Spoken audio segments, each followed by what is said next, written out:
For Reaper Metal Productions, I am Adam of Unbaptized Records, making a brand new video for you today. And today is going to be a video I have not done in a little while here, and it is what I am currently spinning in my car. So I'm just going to go over a couple of my recent listens and some that I'm going to be listening to on the way home. So clearly you can tell I'm not anywhere near my home because there's an Arby's behind me, so it'd be kind of weird if I lived in the Arby's, although I guess it would explain a few things about my appearance. But nevertheless, I do not live in front of an Arby's, although that would actually be kind of awesome. But probably wouldn't help me because, well, let's just say it wouldn't be doing me any favors.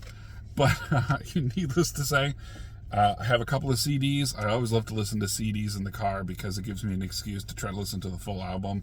Otherwise, I have sort of music ADD, and I love to just scroll through a playlist of random music, and I don't always give full-length albums their full due, so that's kind of where I use it as my reasoning, because it seems like even though I live in the third smallest state, for whatever reason, every single place I go to seems to be an hour away, which kind of is an advantage to me. So that means at least 1.5 listens on one way. So let's say I have, 2-hour round trip, 35 to 40 minute CDs. That's about 3 full-length CDs or so for the round trip. So it gives me an excuse to listen to the full album.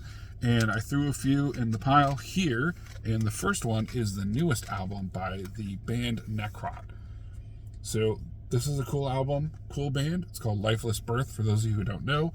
This is a newer band, and I did get to see them once, which was cool. That was my introduction to them. So they came through Connecticut with Gate Creeper and Exhumed back in 2019. I got to see them, and this album wasn't out yet. I think their last album, Mortal, was out, maybe just out or just coming out. Unfortunately, or fortunately, whatever, I guess depends how you look at it, Gate Creeper was not there that night. They were too cool for school, and they were playing in New York at the time, which was fine because I did get to see them later in Connecticut, place called Toad's Place, with Enforced, Municipal Waste, and Obituary, which now that I think about it was a great show because all 4 bands are bands I do enjoy. I do own something by all of them except Enforced at this point, but that's going to be a separate video. Modern thrash bands that people like to shit on and I think are actually really good. Enforced is one of them. I really enjoy that kind of music, so if you don't like it, that's fine, but I definitely do. But Necrot was cool. 3-piece band, and their drummer was so intense that he broke the head of one of the drums, I think the snare. So Mike Hamilton helped him out and lent him the Exhumed drum for that night. But that was really cool. It was great to see them. I have all 3 of their albums on CD, and I also have like their comp and their demos. So pretty good newer band. They've been traveling around a lot. Tank Crimes Records, shout out to Scotty, have been doing a great job just promoting this band and getting them out there, and kind of like, I guess, 90s style death metal, so kind of nothing super new, but definitely entertaining, worth checking out, especially if you're someone like me who maybe isn't as well versed in all the death metal that's out there and you want to get a hold of some of the newer stuff that sounds sort of like the older stuff, I guess. Definitely worth checking out. Now this one is funny. It's a double CD. This is going to be a shout out to Fraser Dawson because he had asked me if I liked this band because I had mentioned a different band with the same name, much more famous, but came out way later. This is the Polish band Ghost. And this is the album The Lost of Mercy, and I am pronouncing that correctly. It is just the English, I guess, they're from Poland, so maybe the translation didn't work as well, but yeah, it's called The Lost of Mercy. Double CD, so there's also bonus tracks from the Renowned demo from 98, and then there's a live bonus CD. So this is awesome. This is some mid-90s technical death metal from Poland. Again, same namesake as the modern Swedish pop band, whatever you want to call them. I think I've had this debate already, especially in my first video talking about my guilty pleasures. And yes, I do love that Ghost as well a lot. Huge fan of the Swedish Ghost and Repugnant as well. So, the band that Tobias was previously in. But this is an awesome album. If you like that mid-90s technical death metal, not quite as crazy as like a Cryptopsy, but kind of like the Deeds of Flesh, like that sort of style, definitely worth checking out if you don't know it. And if someone comes up to you and says, hey man, I like Ghost too, you can be like, yeah, I like the real Ghost, and you could be one of those dickheads if you want to be. But fortunately for me, I guess I like both, so I'm not going to be that guy, I guess. But you could be if you wanted to. There's plenty of bands named Ghost out there, so definitely check them out regardless. Next is an album that took me a little bit of a little time to warm up to, but I'm really glad I went back to it, especially the few demo. Like, I'm not that guy. Again, I'm not necessarily the guy that goes demos only, but in this case, I truly did like it because the vocals sounded cooler, as Reaper had put it once when talking about this band. There's the monster vocals, even though this is a thrash thrash album, but it's Annihilator, Alice in Hell. I never liked that title song. I thought Alice in Hell, especially when he hits the highs on Alice, oh, I just thought it was super cringy. I just hated the way it sounded. And then I heard a Cradle of Filth cover. I'm like, oh man, this is even worse. I already hated this song and this band, and you just made it worse for me. But thankfully, I rechecked this out, and like every other song on this album is kick-ass. And the 3 demo songs, Power Drain, Schizos Are Never Alone, Part 1 and 2, and Legia, I guess. They're the demo bonus tracks. Those are fantastic. And I also even like the second album, Never Neverland. It's really good, and I never checked out anything past then, because I hear they changed vocalists and everything, but it is what it is. But the first 2 releases are fantastic. I know I'm preaching to the choir with this because it's sort of like a no-duh, but hey man, I was late to the game, and that one song really threw me off because I really didn't like it, but I'm very glad I went back to it. Next, we have another classic. This is kind of interesting because, yes, technically they are a death metal band, at least for the first few releases, but this is about where the death metal part stops and the prog metal stuff continues, which should hopefully at least somewhat give it away, and that's the band Death, with the album Spiritual Healing. This is one of those cool Relapse releases where it's the double CD and has a bunch of bonus stuff. So all of these releases they did, except of course for whatever reason, one of their 7 albums is owned by Metal Blade, which sucks because that's the one I don't own on LP, and I'd really like them to repress it, and for whatever reason they haven't recently, especially a color pressing, because the white vinyl sells for like $100. But this is just like a lot of other Relapse releases that came out around this time. Disc 2 has a bunch of bonus stuff. Some of the stuff I don't really care about, like joke and jam tracks, like I really don't care about that, like different takes on different riffs that they're practicing.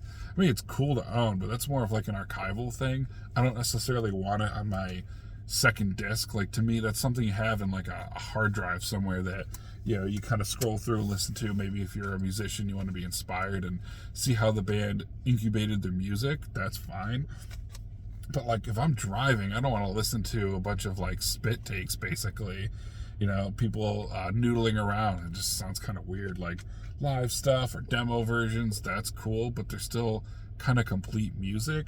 But to have something where it's just like people messing around, especially when I'm driving, it's kind of weird to me, so not really my thing. But next is a CD I'm so glad I got, and I've definitely shouted out this band a bunch of times, but I actually finally got the chance to sit down and listen to the full CD, and that is this newest Caustic Phlegm album, Purulent Apocalypse. So for half a second I forgot what it was called, and then staring at this logo definitely isn't helping me try to figure out what the name of the band was.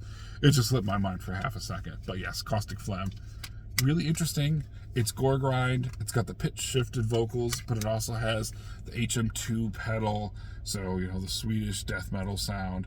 But then also it's got like a psychedelic vibe to it too, and you can kind of tell too with the album art. It's kind of trippy. It's got like a corpse that looks like he's floating in space with a bunch of mushrooms coming out of him. So it's definitely a little bit different. The only thing I could think of that it kind of reminds me is the early 90s Spanish band. I believe it's called Neuentoter. I think it's like Nuetoter. I really enjoy them. I have one album. The only thing they released, it was like 2 demos and one. I got it from Hell's. It was a really good release, but it kind of had a little bit of that psychedelic vibe. So I kind of felt like it's had some sort of almost like Black Sabbath-y guitar, which is really cool. So that's kind of what this is, but even more so on the psychedelic stuff.